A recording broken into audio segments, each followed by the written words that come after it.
Thane railway स्टेशनमधल्या platform क्रमांक 5चं रुंदीकरण सुरू झालेलं होतं आणि रेल्वे रूळ हलवण्याचं महत्त्वाचं काम देखील पूर्ण झालेलं आहे। आता या प्लॅटफॉर्मची रुंदी वाढवण्यासाठी सिमेंटच्या विटा बसवण्याचं काम सुरू झालेलं आहे। 750 विटा या प्लॅटफॉर्मसाठी लागणार आहेत। शनिवारी संध्याकाळी हे काम पूर्ण झाल्यानंतर आज शेवटच्या टप्प्यातलं काम सुरू होतंय आणि त्यानंतर प्रवाशांना हा प्लॅटफॉर्म उपलब्ध करून दिला जाईल।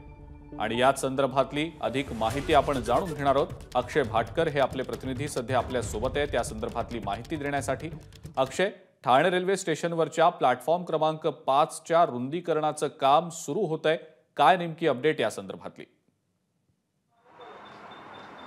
अजिंक्य, आपण सलग 3 दिवस या संदर्भातल्या बातम्या देतोय, अपडेट्स देतोय आणि आजचा शेवटचा दिवस आहे।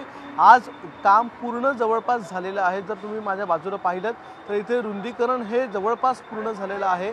काल रात्री इथे प्लॅस्टरिंग करून झालंय आणि जुना प्लॅटफॉर्म या ठिकाणी आहे आणि बाजूला हा तयार करण्यात आलेला नवीन प्लॅटफॉर्म आपण पाहत आहे। हे जे काम होतं ते जवळपास 3 ते 4 महिन्यांचं काम होतं, पण सध्या मध्य रेल्वेने हे जे काम आहे ते केवळ 63 तासांच्या आत करून दाखवलेलं आहे। आता पुढचा जो प्लॅटफॉर्म आहे म्हणजे जवळपास एक 100 ते 200 मीटरचा जो प्लॅटफॉर्म आहे त्याच्यावर हे सिमेंटिंगचं काम चालू आहे सध्या आणि त्याच्यानंतर 3:30 वाजेपर्यंत आजचा हा ब्लॉक आहे। 3:30 पर्यंत काम पूर्ण होईल आणि त्याच्यानंतर लोकल वाहतूक जी आहे, एक्सप्रेस वाहतूक जी आहे ती नेहमीप्रमाणे सुरू होईल असं मध्य रेल्वेकडून सांगण्यात आलेलं आहे। मात्र मध्य रेल्वेचा हा प्रयत्न आहे की त्याच्या आधीच म्हणजे वेळेच्या आधीच हे काम होईल। जवळपास 11 वाजेपर्यंत या बाजूचा जो नवीन ट्रॅक जो बनवण्यात आलेला आहे या नवीन ट्रॅकवरून रेल्वे धावेल, एक्सप्रेस धावतील असं मध्य रेल्वेकडून सांगण्यात आलेलं आहे।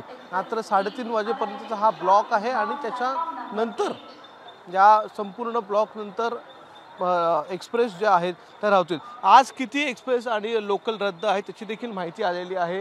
235 लोकल आज रद्द करण्यात आलेले आहेत, पण आज संडे टाइम टेबल आहे, अनेकांना सुट्टी असते त्यामुळे तितकासा फटका बसणार नाही अशी शक्यता आहे। तर देखील अनेक प्रवासी हे लोकलने प्रवास करणारे आहेतच।